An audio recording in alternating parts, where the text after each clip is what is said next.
The 19th century was defined by a very specific, very lethal psychological disease, imperial arrogance. European men with magnificent mustaches and unlimited funding looked at the deadliest environments on Earth and decided that nature was simply a minor inconvenience. They believed that because they had steam engines and tailored suits, the laws of biology and thermodynamics no longer apply to them. But nature does not care about your manners, and it will freeze your aristocratic blood just as quickly as stray dogs. Welcome to the Hubris Void. In 1897, a Swedish bureaucrat, Salmon August Andre, decided to conquer the North Pole not by walking, but by floating over it in a giant, untested hydrogen balloon named the Eagle.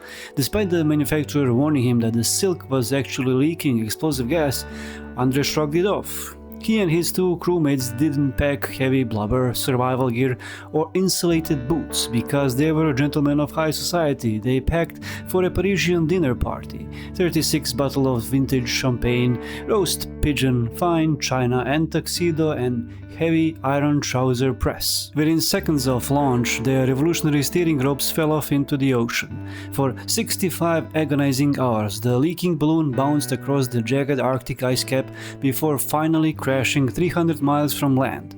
The men unloaded their sledges, piling 400 pounds of fine china, port wine and useless cameras onto each one, and began dragging them across freezing pressure ridges in leather shoes.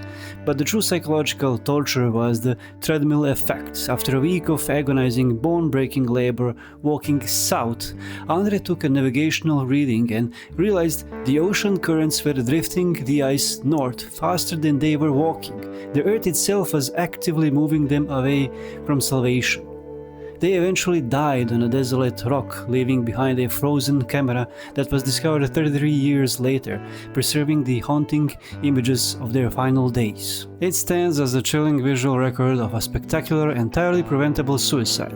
It's a brutal reminder that the wilderness does not negotiate with your ego or your bank account, proving that the 19th century was defined by a very specific, very lethal psychological disease: imperial arrogance.